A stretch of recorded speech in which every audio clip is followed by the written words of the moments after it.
মিষ্টি একটু খেয়ে দেখ তো এই চিকেন বড়াটা কেমন হয়েছে। ভালো।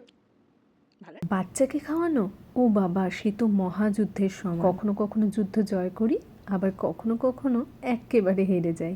যাই হোক, সেই জন্য আমি সবসময় চেষ্টা করি মিষ্টিকে যে কোনো জিনিসই একটু অন্যরকমভাবে বানিয়ে দেওয়ার, যেটা দেখলেই ওর খাওয়ার ইচ্ছেটা জাগে। তাই আজকে রোজকার মতো একঘেয়ে চিকেন স্টু বা আলু দিয়ে চিকেনের ঝোল না বানিয়ে ওকে বানিয়ে দিয়েছিলাম চিকেনের বড়া। শুধু মিষ্টির জন্যই বানিয়েছিলাম, তাই একদম অল্প চিকেন নিয়েছিলাম। চিকেনটা নিয়ে তাতে অল্প একটু গ্রেট করা আদা রসুন, একটু জিরে গুঁড়ো, একটু গোলমরিচ গুঁড়ো, অল্প একটু নুন আর পাতিলেবুর রস দিয়ে ওটাকে ভালো করে একটু ম্যারিনেট করে নিয়েছিলাম। লাঞ্চে যেহেতু বানাচ্ছিলাম, হাতে আমার একদমই সময় ছিল না, সেই জন্য ওই 2-3 মিনিট রাখার পরে আমি ওটাকে অল্প তেল দিয়ে হালকা করে ভেজে নিয়েছিলাম। তারপর তার মধ্যে অল্প একটু জল দিয়ে ওটাকে একটু চাপা দিয়ে সেদ্ধ করে নিয়েছিলাম। তারপর চিকেনটা নামিয়ে একটু ঠান্ডা করে ওটাকে মিক্সার গ্রাইন্ডারে একটু পেস্ট করে নিয়েছিলাম। তারপর সেই চিকেনের পেস্টটার মধ্যে অল্প একটু বাইন্ডিংয়ের জন্য কর্নফ্লাওয়ার অ্যাড করেছিলাম, আর সেই সাথে একটু পেঁয়াজ কুচি আর ধনেপাতা কুচি। বাইন্ডিংয়ের জন্য অল্প করে আলু সেদ্ধ দেওয়া যায় কর্নফ্লাওয়ারের বদলে।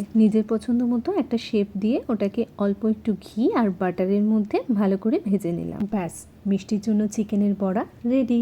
এইভাবে কিন্তু তোমরাও একবার ট্রাই করতে পারো, বাচ্চা বড় সবারই ভালো লাগবে। মিষ্টি একটু খেয়ে দেখ তো এই চিকেন বড়াটা কেমন হয়েছে।